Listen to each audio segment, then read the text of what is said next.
Sejam bem-vindos a mais um episódio do podcast Os Panenka, 7ª temporada deste podcast do 78. O meu nome é João Blanco e ao longo do ano vou estar aqui com o Rodrigo Canhoto, com o João Gil e com o Miguel Rocha. Hoje falamos dos jogos de Portugal contra a Arménia e a Hungria, de alguns destaques desta paragem para seleções e dos casos de St. Just e João Rego. Venham daí. Onde é que se vê?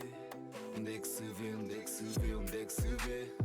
Palavras para quê? Já toda a gente sabe onde é que se vê. A emoção está de volta e já todos sabem onde é que se vê. Onde é que se vê? É na Sport TV. Sport TV. É na Sport TV. Sport TV. É na Sport TV. Sport TV. Gil, uma vitória muito segura da nossa seleção ontem, como podemos ver, nunca esteve o resultado em causa, não é? Isto é o que a malta que quer fazer propaganda faz.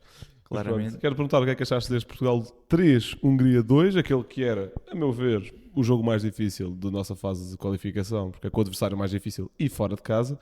Achas que Portugal passou o teste?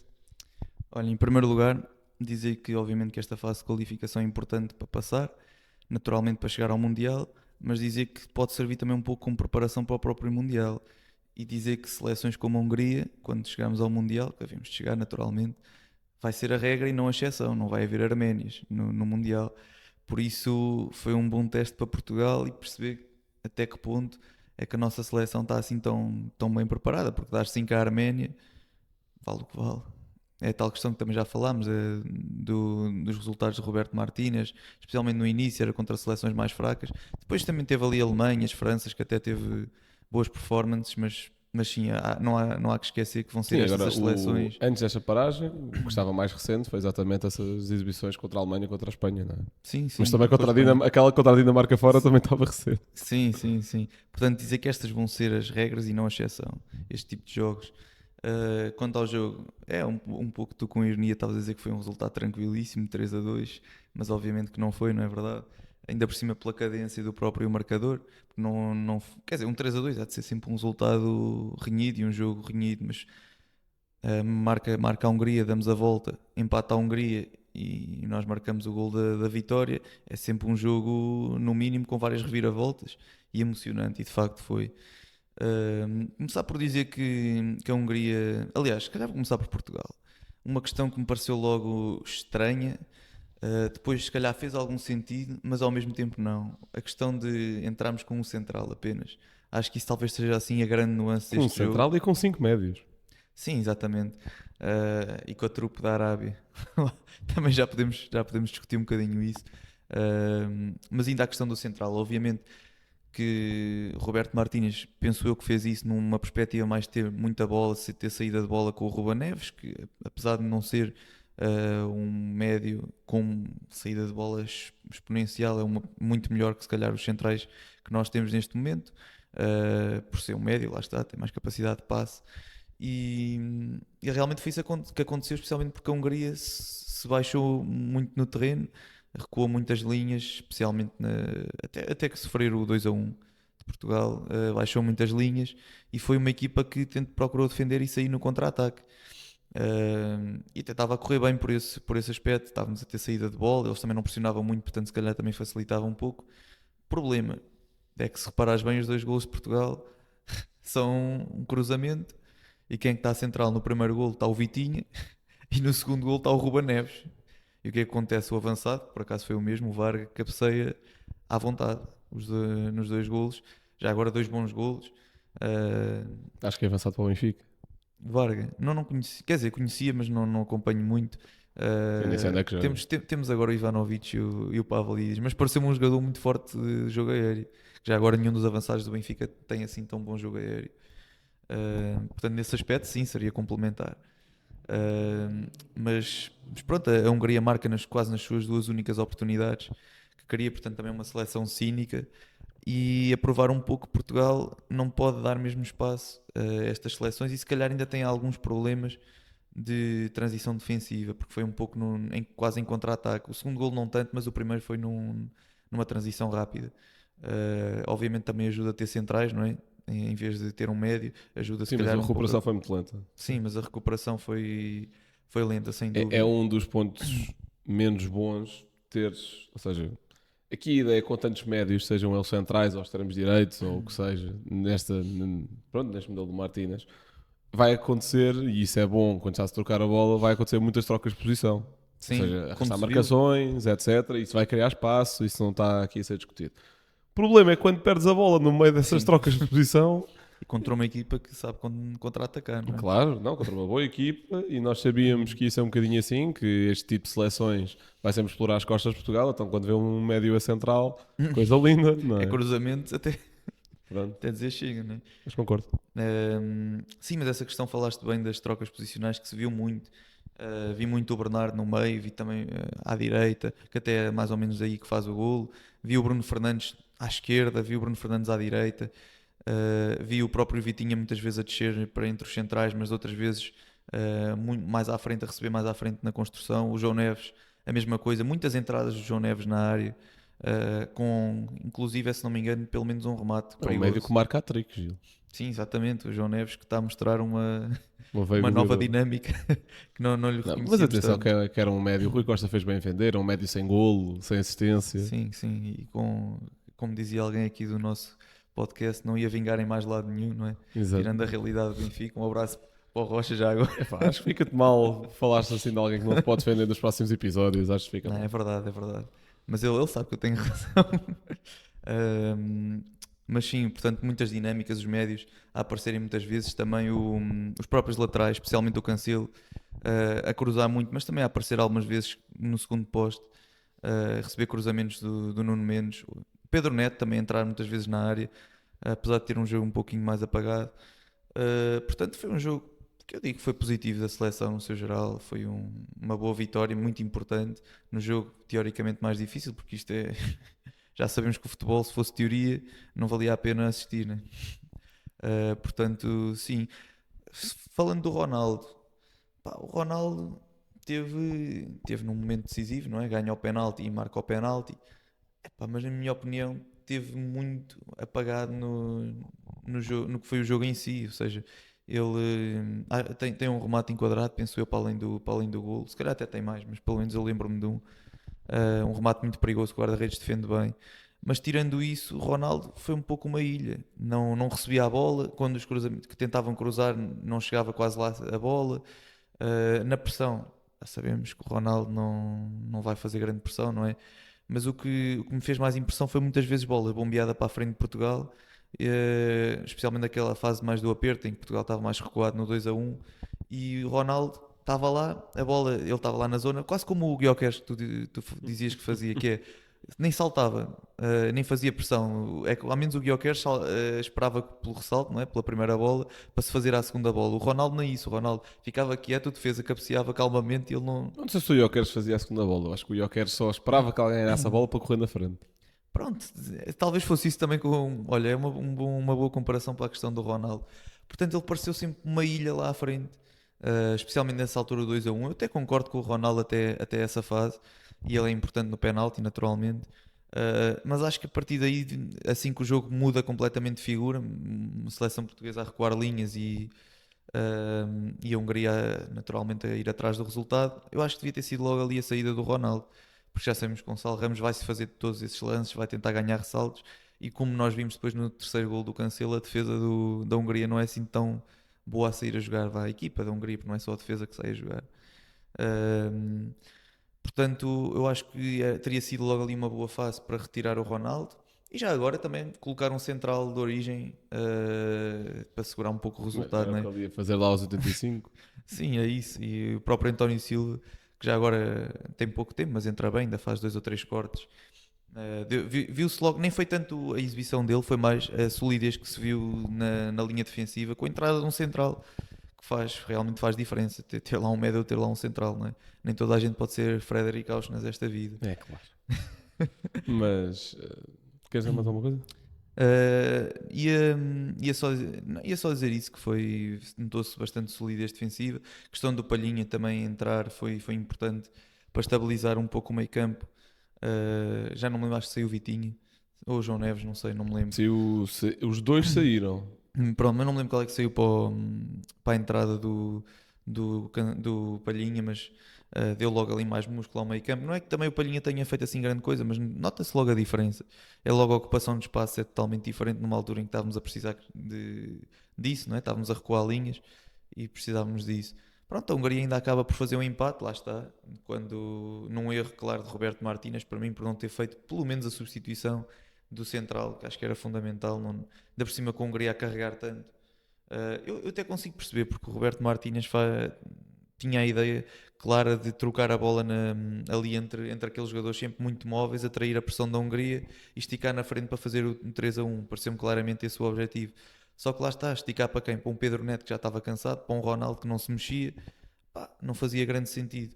Portanto, Sim, faltam à seleção eu sinto que falta muito à seleção esse perfil de um extremo mais vertical. Quando não está Rafael Leão ou quando Pedro Neto está num dia mais apagado, não temos, o Bernardo não é, existe, Bruno existe. Fernandes O não Pote é. não é, o Trincão não é, o O próprio Trincão já é um Félix bocadinho não mais, mas também não é longe de ser um 5. Mas acho que ainda assim o Trincão dá muito mais a jogar entre linhas do que propriamente a esticar na frente. Tal como 80% dos extremos que a seleção tem. Sim. Faltava lá um Rafa. Não, olha, por exemplo, é que o Rafa na fase final de Benfica também já estava muito mais assim do que propriamente um tipo que esticasse no corredor. A idade também pesa, não é? Eu disse isto a brincar, obviamente. Agora não queria, o Rafa não merecia isso, que era a seleção, não é? Rafa que já Neste decidiu momento- Portugal-Hungria Foi? no Euro. Sim. Olha, A entrada dele mexeu com aquilo. Ok, nem me Pronto, lembro se também não já acompanhas disso. o nosso Instagram, não leste. Não, essa ainda não vi. Mas sim, pronto, se calhar assim o mais importante é falar era a entrada do Gonçalo Ramos, mais cedo, para o lugar do Ronaldo, a entrada do Renato Veiga, do António Silva, até de um Gonçalo Inácio. Se bem que eu concordei com a entrada do António Silva numa ótica mais de defender cruzamentos e mais de duelo, acho que o António Silva é um central forte nisso.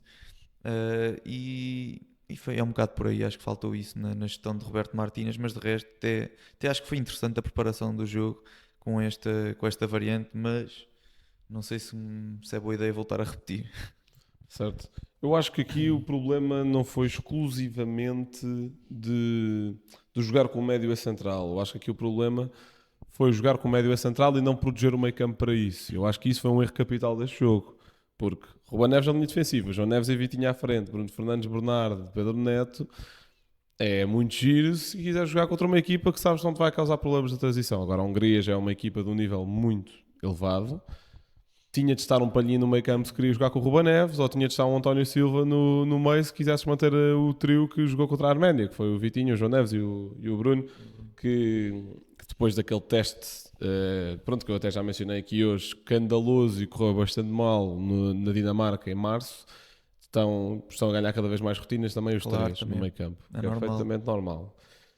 Mas eu sinto que isto foi um erro capital deste jogo, é não perceber como é que a Hungria poderia ferir-nos mais, e isso foi um erro capital, até por lá está, a partir do momento em que sabemos que vão jogar muito por cruzamentos, sabemos que tem um avançado que é muito imponente nesse aspecto, faltava ali alguma fisicalidade na linha defensiva. Claro. Acho que o Diogo Costa também confia um bocadinho no golpe de vista no primeiro gol da seleção. Não culpo tanto, é mesmo no cantinho. Olha, exatamente como estávamos a falar antes do episódio, mas para outro lance, que é, eu não o culpo pelo gol, mas devia ter feito melhor. É este o meu tema. Eu duvido que ele chegasse lá, porque realmente é muito colocado, mas pelo menos devia ter tentado, não é? Pá, sim, nós estamos a falar de um Turbino, estamos a falar de um top 5 melhores guarda-redes do mundo. Gostas muito de picar, não é? Não, eu gosto muito do Turbino, atenção. Para mim, um jogador que ainda não mencionaste, mas que para mim foi o melhor jogador desta paragem para Portugal, é João Cancelo, que Sim. contra a Arménia, também já vamos lá, desequilibrou bastante, está muito bem das jogadas para além do gol que ele marca, também um gol que ele, não sei se, não, é assistência diretamente dele para o Neste Félix, jogo? sim. Não, no na primeiro. Uhum. E pronto, e ele Também tem dá uma assistência dá neste assistência para o Bernardo e marca também um grande gol. O Cancelo, que este posicionamento que também foi já desde o Manchester City, que é recorrente na sua carreira, um lateral que consegue pisar muito bem terrenos interiores, conseguia meter-se muitas vezes por dentro e criar espaço, criar desequilíbrios. E lá está. Isso é muito bom do ponto de vista ofensivo. Agora, do ponto de vista defensivo, se não tivesse um Palhinha para equilibrar, se não tivesse um central de raiz, é muito complicado. Portanto, eu acho que toda esta ideia destas permutas posicionais, de haver este tipo de jogadores que ataquem estes espaços, eu acho que isso está tudo bem feito. O importante é proteger essas peças. Portugal não pode ir contra uma Hungria. Ou seja, o que eu acho que que eu acho que acontecia com o Fernando Santos, por exemplo, puxando aqui um bocadinho a fita atrás, Onde é que tu vais? e pensando que não, já é muito atrás, que o Ed Martínez tornou-se selecionador nacional após o Mundial, portanto no final de 2022, começou o primeiro jogo oficial de 2023, já há mais de 2 anos como selecionador. Eu acho que o Fernando Santos o que faltava a Portugal era ambição. Havia, pá, Sim. era Portugal tinha era a defender e manter-se coeso e blá blá blá. Com o Roberto Martínez, pelo menos neste jogo, o problema foi a ambição a mais. Sim, É sem achar que a dúvida. Hungria não ia criar perigo de forma nenhuma, que temos é dominar e acabou. Epá, eu concordo, temos de dominar e que eles não podem criar nada. Agora temos também de criar algumas condições para eles não criarem Claro. efetivamente Equilíbrio, nada. né? Exatamente. Sobre o Ronaldo, muito rapidamente, eu sinto que Ronaldo, pronto, o jogo com a Arménia vai ser sempre um caso à parte, não é?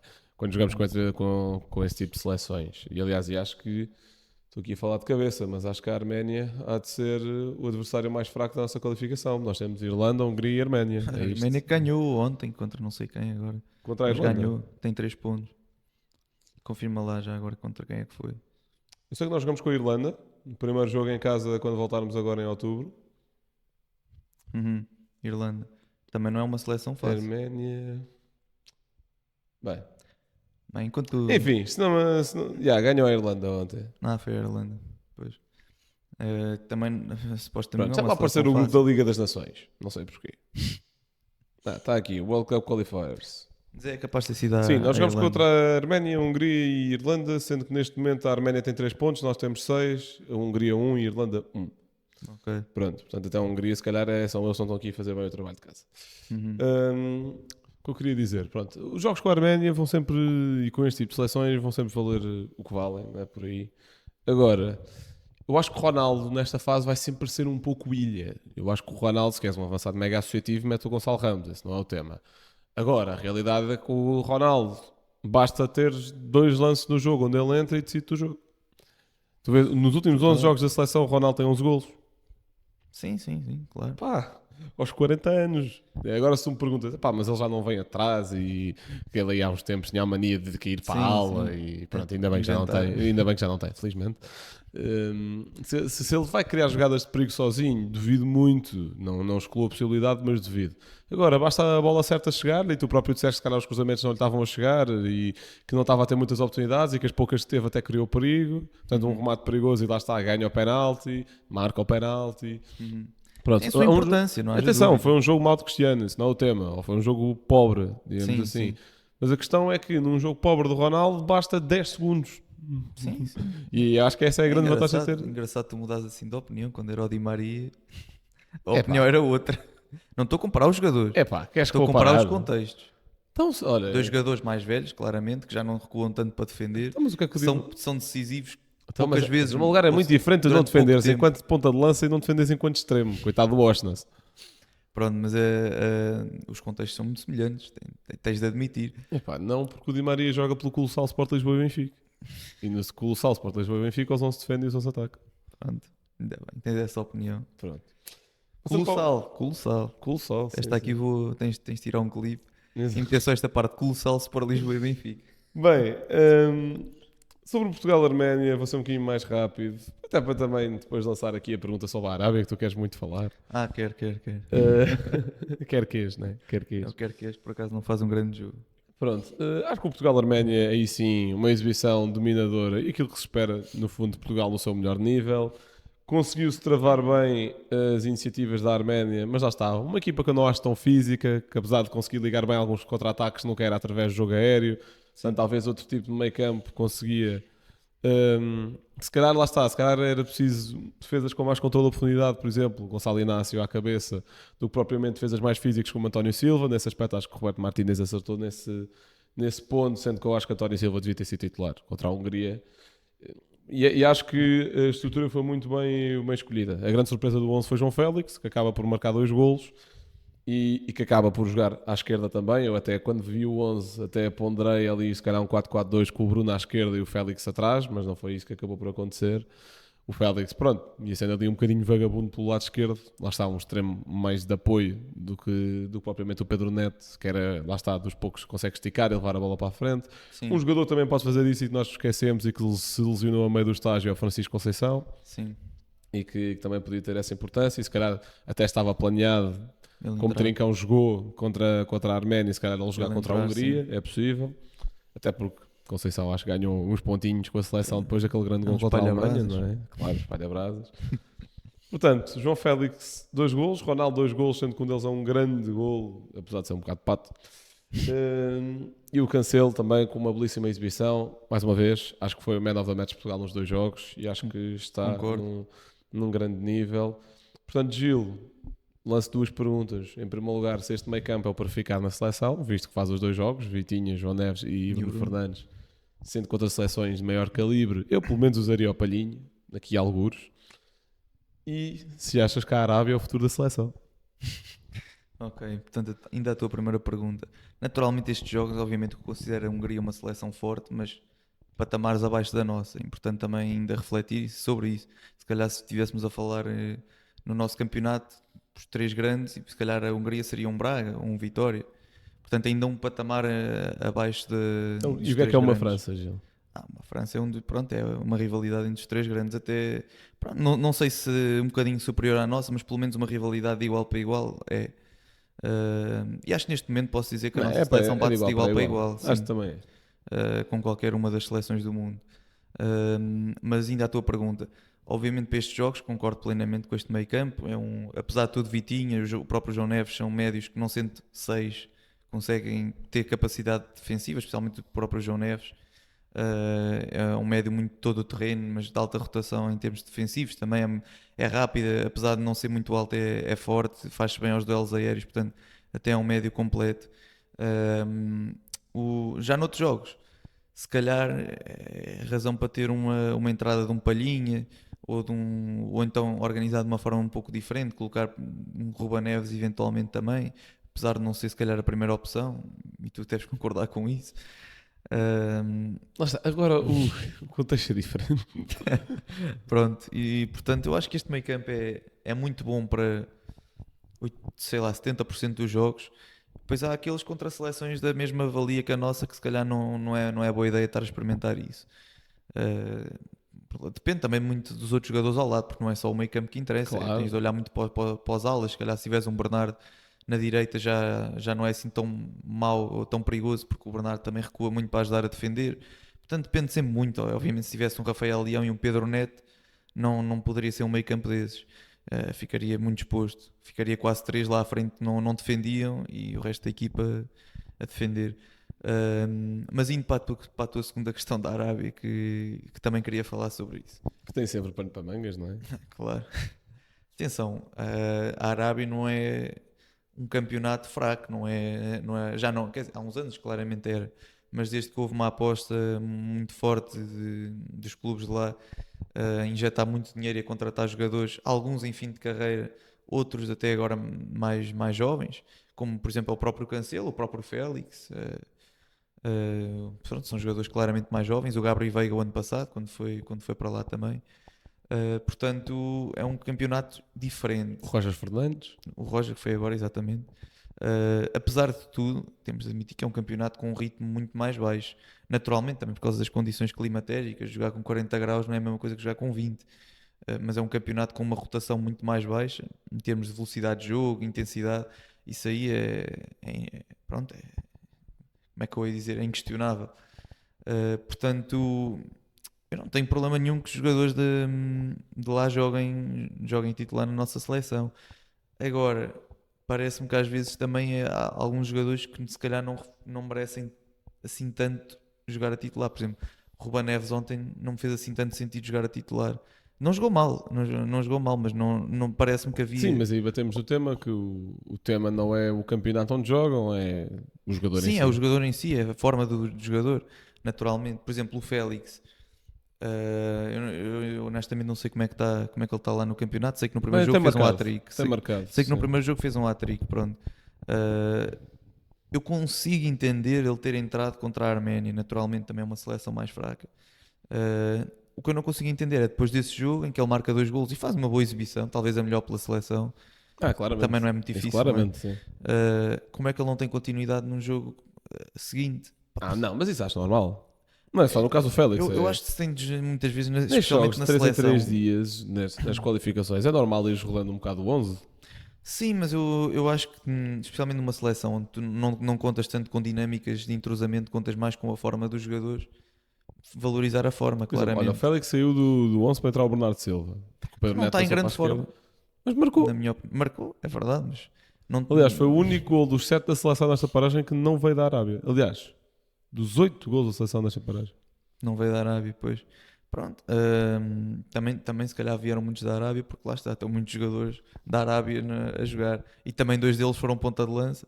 Se calhar o mais estranho aqui foi mesmo a questão do lateral ter marcado. Mas atenção, não sou nada contra os jogadores da Arábia jogarem, naturalmente. Agora, fiquei se calhar um bocadinho admirado com a titularidade do João Félix, apesar da boa forma com que ele está a iniciar lá. E fiquei ainda mais espantado com a não titularidade dele no segundo jogo, sendo que tinha sido titular no primeiro.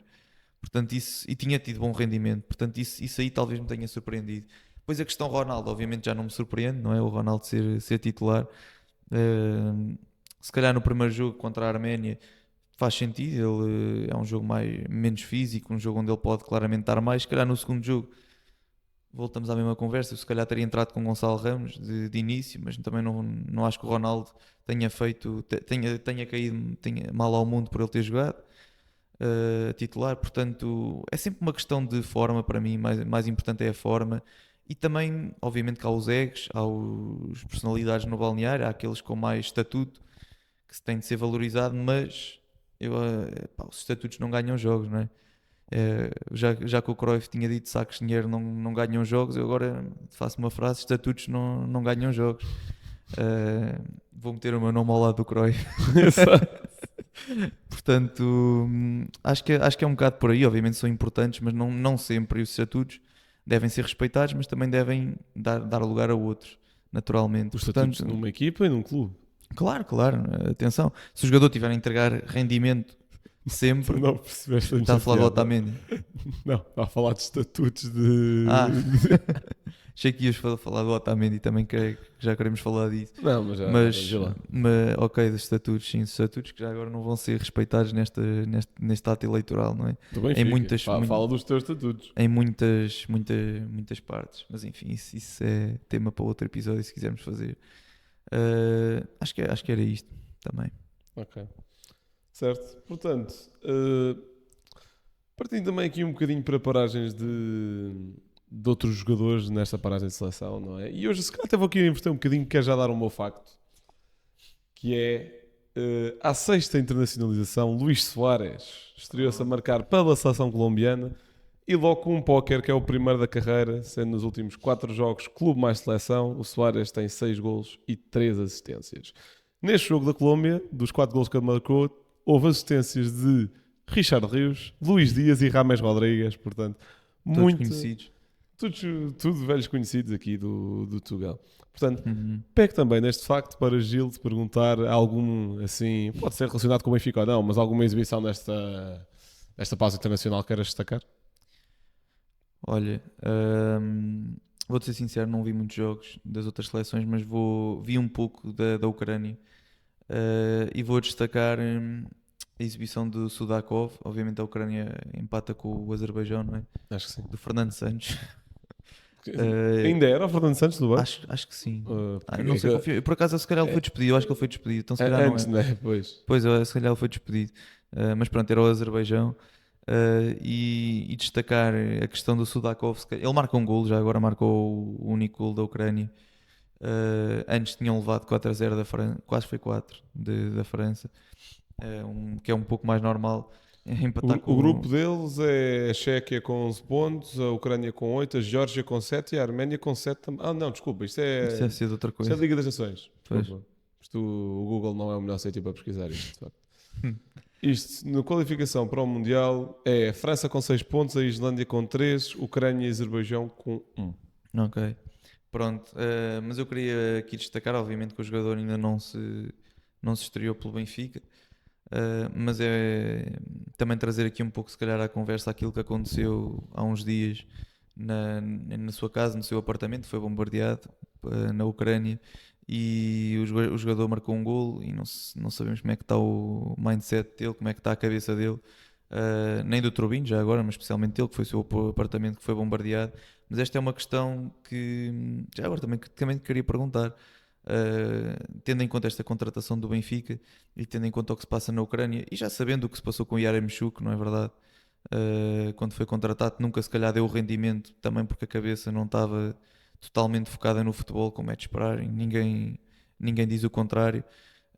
Achas que é, assim, é inteligente da parte do Benfica ter ido buscar este jogador, tendo em conta o seu contexto?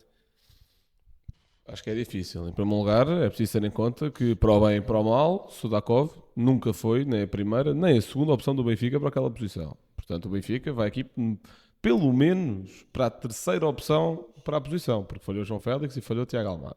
Tiago Almada? É isto, sim.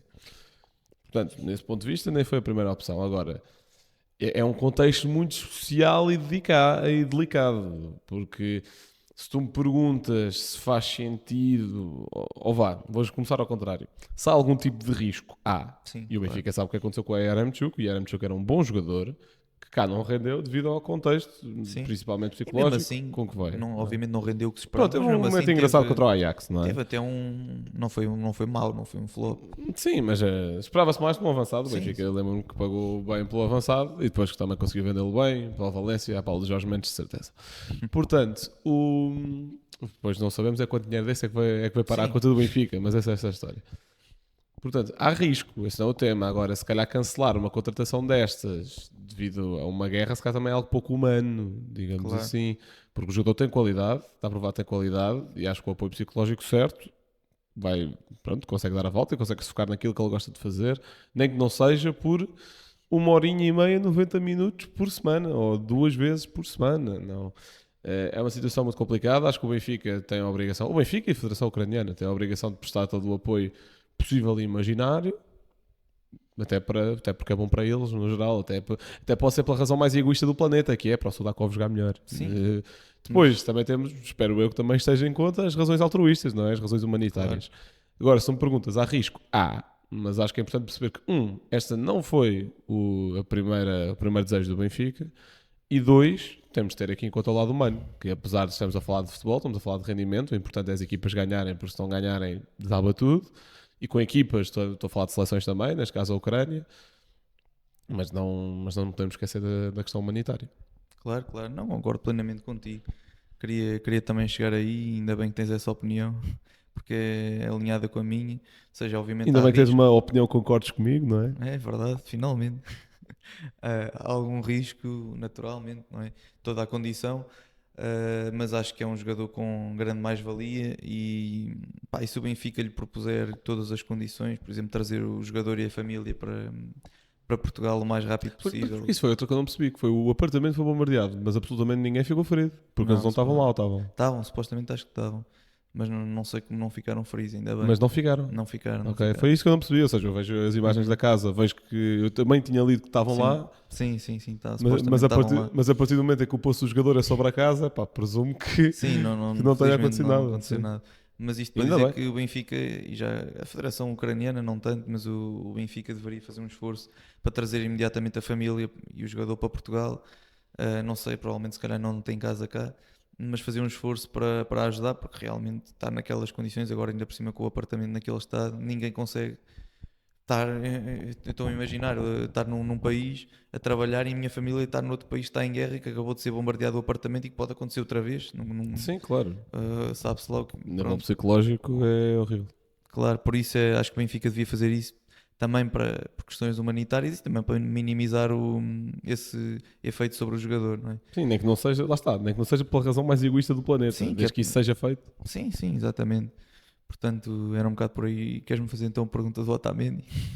Não, epá, isto é mais um jeito de provocação, porque durante esta paragem de seleções também tivemos a frase de Scaloni que, pronto, elogiou bastante Otamendi, porque tanto Messi como Otamendi fizeram o seu possível último jogo em casa pela seleção argentina, visto que antes do Mundial acho que vão ter lá uns jogos fora e que pelo menos Messi ainda nem sabe se vai ao Mundial. Otamendi acredito que vá, mas Messi ainda não decidiu.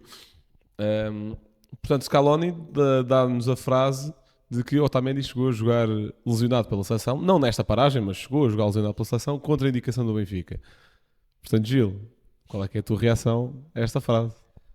É assim, obviamente, isto tem dois pontos de vista e eu vou dar os dois, que é o ponto de vista de um jogador super abnegado, um jogador que ama o seu clube, a sua pátria e a sua seleção e capitão, para além, depois do Messi é o capitão, e um jogador importantíssimo na sua seleção, ainda por cima possivelmente o seu último jogo na Argentina, quis... Não, mas ele não estava lesionado agora. Ele chegou a jogar lesionado. Foi o que eu No percebi. último jogo, foi o último jogo. Ah, Ou seja, foi? não este que foi expulso no jogo anterior, acho que Foi? foi isso, sim, sim. É sério. O que eu Acho que percebi foi da declaração foi que ele chegou a jogar lesionado pela seleção argentina. Eu acho que foi agora, pelo que eu percebi, não tenho a certeza. Ok. Pronto, Por acaso agora não tenho a certeza Comenta as duas absoluta. interpretações da frase. Agora não tenho a certeza absoluta, eu estou a comentar como se fosse Agora. agora. Eu acho que se fosse nesta semana também se saberia mais coisas, não é? Tanto Pois. reações de cá como notícias de cá. Pois não sei. Eu tinha percebido que ele tinha jogado agora. Até porque estavam a falar que ele não deve jogar o jogo contra o Santa Clara.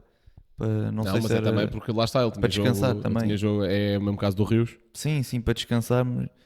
Pronto, olha, não sei, mas então se calhar realmente foi antes, não foi agora. De qualquer forma, a interpretação vai dar mais ou menos ao mesmo, só muda o timing. É um jogador muito comprometido, capitão, sempre com liderança, e isso mostra-se também nessas alturas. Agora, não podemos esquecer que quem paga o salário ao jogador é o clube, e a entidade patronal do jogador é o clube.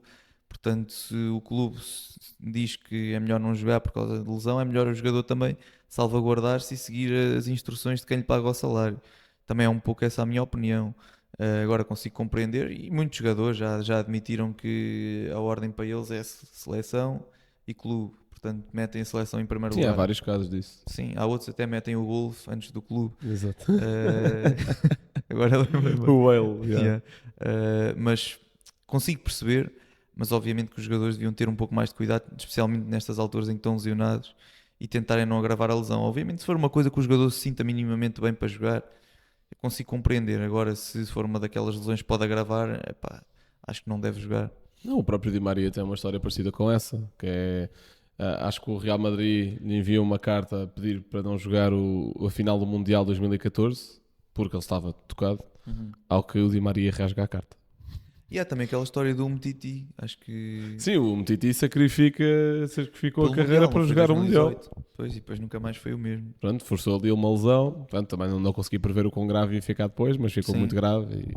Sim, E é o que portanto já não é um caso, não é o primeiro caso que acontecer, não é? Sim, isto do ponto de vista da seleção é batendo o peito, história de amor, é incrível. Do ponto de vista do clube, então, mas é Chico esperto, não é? Pois é isso, é sempre essa um bocado a visão. Pronto.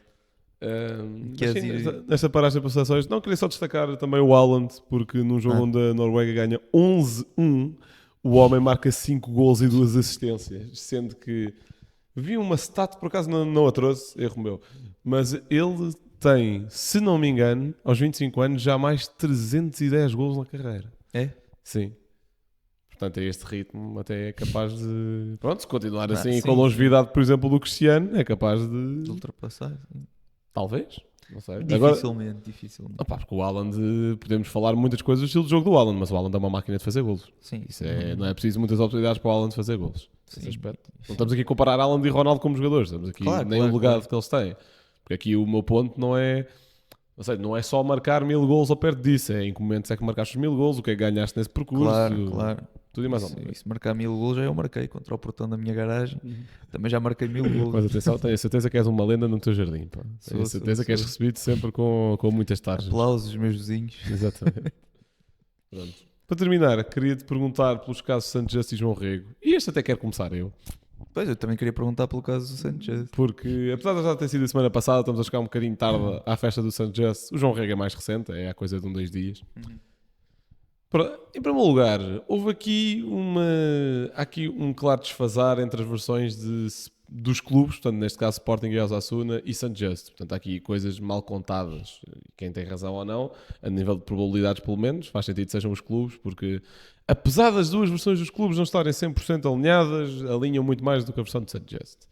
Agora, independentemente de acharmos certo um jogador vir fazer comunicados ou não, atenção, eu acho que os jogadores também têm sempre o direito de mostrar a sua versão em caso em que se sentem injustiçados, seja casos destes ou outra coisa qualquer. Aliás, ainda estou à espera da versão do Gyökeres, mas pronto, se calhar como ele sabe não tem razão, amansou um bocadinho. Porque ele disse que vinha falar quando fosse o seu tempo. Não, Sim, não sei se sim. recordas. Lembro-me. Se calhar vai falar em tribunal agora. Sim, depois. Lá esse agente também. Enfim. O caso é sobre o Sanchez. Portanto, eu acho que é sempre... Os clubes não podem ser donos da verdade sem terem uma contra-argumentação. Podemos dizer sempre, e pronto, e temos a apurar sempre a verdade dos factos, não é? Mas eu acho que os jogadores também têm sempre esse direito a falar, e acho que o Sanchez fez bem exprimir aquilo que ele quisesse exprimir. Agora, acho que foi uma decisão injusta. Porque sabemos todas as limitações físicas de Sanchez, mas também sabemos daquilo que ele pode dar a nível desportivo. Não é algo perfeito. Para mim não era titular do Sporting, não é. Mas acho que numa época grande e com muitos jogos, tinha toda a capacidade de ser, no mínimo, o quinto central de uma equipa A. Porque acho que o Sporting agiu muito mal aqui e acho que o Rui Borges à cabeça, tenho certeza que a decisão foi dele. E também ainda nem abordámos o caso do Jota Silva. Também. Ui, pois é, tem muita coisa para falar hoje. Exato, porque entretanto perdemos o finalzinho do Deadline Day, porque nós gravámos na manhã desse dia.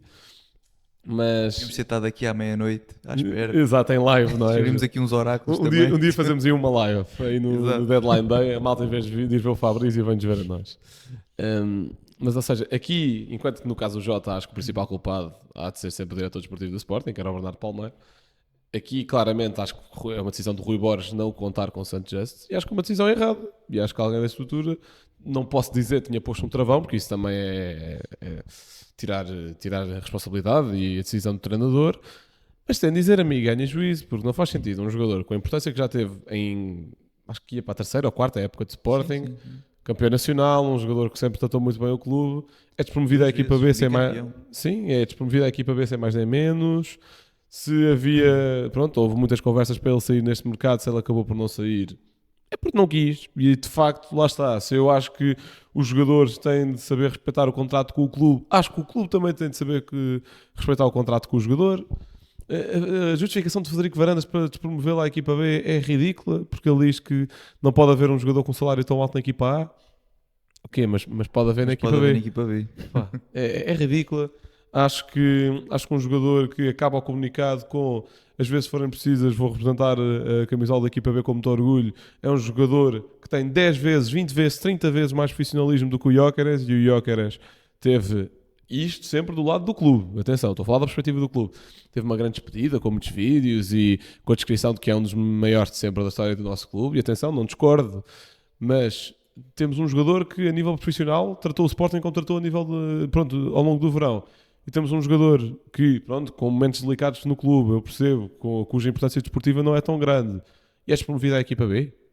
Acho que foi uma decisão muito má por parte do Sporting, acho que não fez sentido absolutamente nenhum. Nem sei como é que isso foi recebido também por parte do grupo, porque o Sanchez também era uma figura, até diria eu, bastante consensual dentro do grupo, mas acho que foi um erro crasso desperdiçar.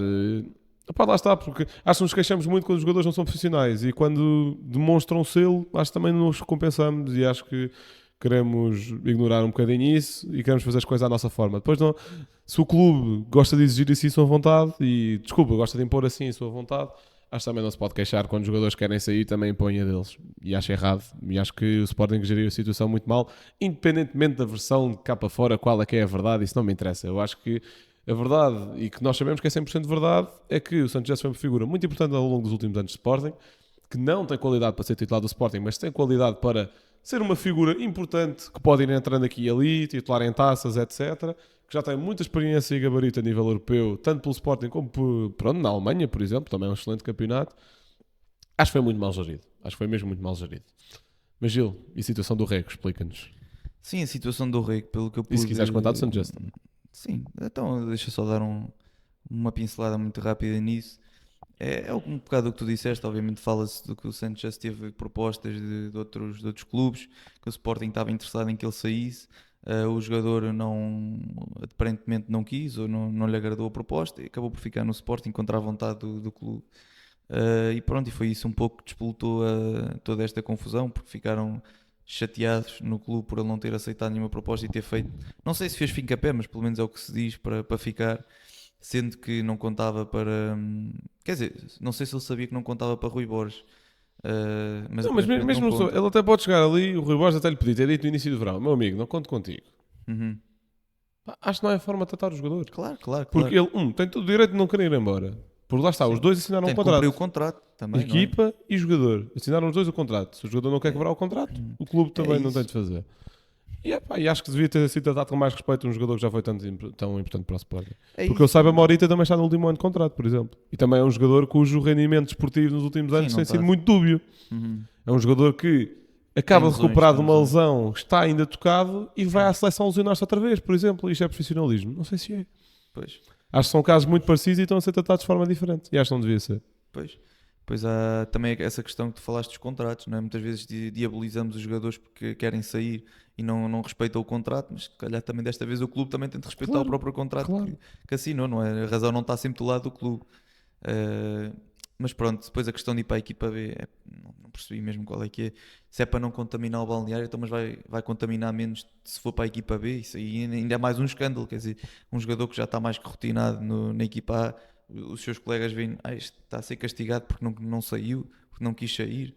O que é que me vai acontecer se por alguma razão também eu não quiser sair e o clube me quiser despachar e não quiser continuar com o meu contrato? Se calhar os jogadores pensam nisso e ficam eliminados interiormente e pode a coisa não dar-se bem.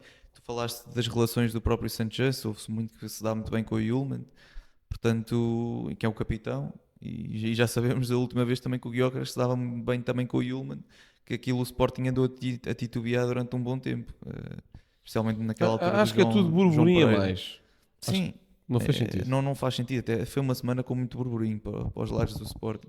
Questão também do El na camisola do Yulman, pensando que não, juntando as coisas Não, todas. claro, é incompetência a mais, seja em Pois. coisas grandes, seja em coisas A pequenas. questão do Jota, quer dizer, ouvi-se, por um minuto não concluímos a contratação.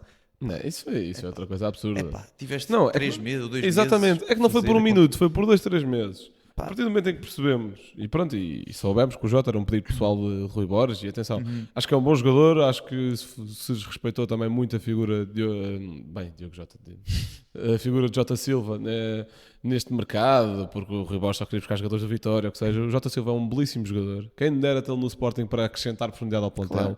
Ninguém, absolutamente ninguém acreditava que ele ia tirar lugar ao Pote, nem era esse o objetivo. Não ia, tivemos. O discurso era sempre aumentar a profundidade do plantel e ele era um ótimo jogador para isso, um jogador muito completo para isso.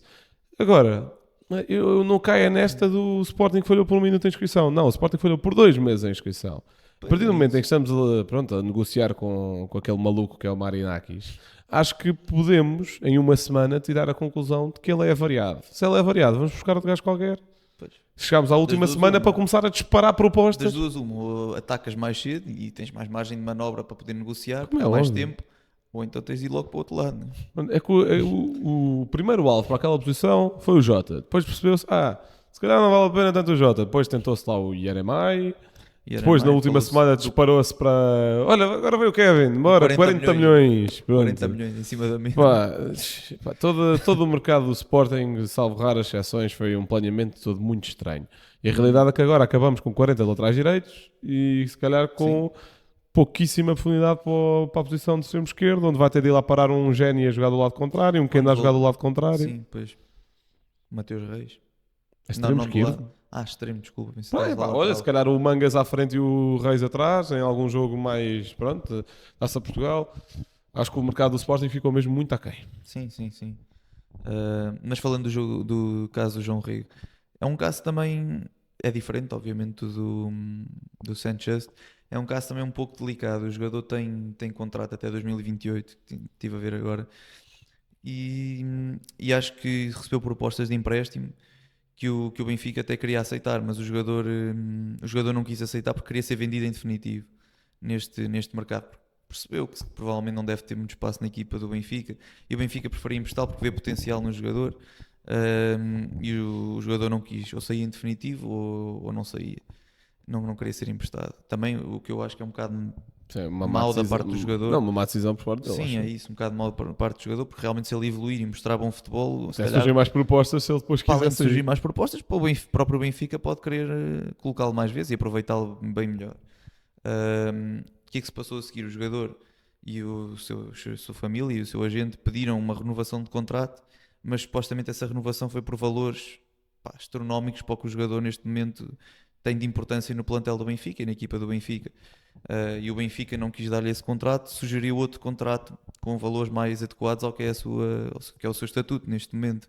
E o jogador e os agentes não aceitaram esse contrato porque achavam que os valores eram muito, muito abaixo, e o Benfica agora optou por despromovê-lo também à equipa B, não sei se como uma forma de castigo. Portanto, basicamente a situação é um pouco esta. Acho que a decisão é correta. Eu acho que o jogador tem contrato até 2028, mais 3 anos, 2 épocas, vá. E portanto, obviamente que se calhar não vai ser assim tão usado no Benfica. Não vai. Na época passada vimos, foi titular uma vez ou outra na Taça de Portugal, ainda marca um gol que eu lembro-me. Mas pouco mais, ou seja, o jogador é um pouco, tem potencial, mas também não lhe revejo assim um potencial astronómico, ou seja, vale a pena colocá-lo a titular porque ele vai arrebentar. Se calhar até pode acontecer, mas eu não lhe vejo potencial para isso. Portanto, neste momento eu acho que fazia muito sentido a ideia do Benfica de emprestar, e depois logo se via o que acontecia. Se ele realmente melhorasse muito, ou vendia por valores mais adequados, ou então aproveitava para a equipa principal. Portanto, acho que o jogador foi um bocado burro, podemos dizer assim, desta forma, pouco elegante, mas acho que foi um bocado burro por não ter aceitado isso. A questão do contrato, obviamente que o Benfica não vai pagar valores astronómicos a um jogador que pouca relevância tem no plantel, não é? Eu não sei quais eram os valores, mas acho que ele tem de ficar a um nível de equipa B ou de algo desse género. Agora não quer aceitar esse contrato, vai jogar para a equipa B, acho que lhe faz bem para continuar a manter o futebol. Não ia jogar na equipa A, portanto está lá, está a jogar, e depois logo se vê o que é que se faz ao jogador. Ok, concordo. Pois. Bem, eu já dei o meu facto. Gil, a tua declaração. Tenho que fazer a minha declaração. Que eu decidi trocar aqui as voltas à malta. Pois, tu fizeste aí uma giga joga. Calma. Está aqui. É uma declaração do próprio Cancelo. Também já falámos um pouco disto, mas ele diz: tento dar sempre o meu melhor, olham de maneira diferente para mim porque jogo na Arábia Saudita, numa liga menos competitiva, na boca de muitos. É um pouco o que nós já falámos também, mas a verdade é que olha-se naturalmente para essa liga com um pouco mais de desconfiança. Acho que é normal. Uma liga com, já falámos, uma intensidade mais baixa. Não digo que a competitividade seja mais baixa, mas a intensidade de jogo é mais baixa. Portanto, é normal que se olhe um pouco mais como, se calhar o jogador não está tão habituado à competitividade que se exige numa seleção, mas ele tem provado o contrário e tem sido dos melhores, se não mesmo o melhor nesta pausa. Portanto, para mim é puro rendimento, e é isso que eu quero ver nos jogadores da seleção, é o rendimento naquela fase que vai importar. Certo. E pronto, e acho que com isto terminamos. Ver se no próximo contamos pelo menos aí com a presença do Canhoto. Sim, se bem que pronto. Das melhoras para ele já das agora. melhoras para ele, que isto... Teve A recuperação do joelho teve um minor setback. Uma pequena complicação, mas nada mas nada de grave. Nada de grave. Pronto. Portanto, também o Rocha há de aparecer aí num episódio online para se defender das tuas acusações, não é? Sim, ele que grava isto. Exato. Portanto, malta, muito obrigado por terem ouvido. Vão continuando a consumir 78. Um abraço e até à próxima. Onde é que se vê, onde é que se vê, onde é que se vê? Palavras para quê? Já toda a gente sabe onde é que se vê. A emoção está de volta e já todos sabem onde é que se vê. Onde é que se vê? É na Sport TV. Sport TV. É na Sport TV. Sport TV. É na Sport TV. Sport TV, adere já na tua box.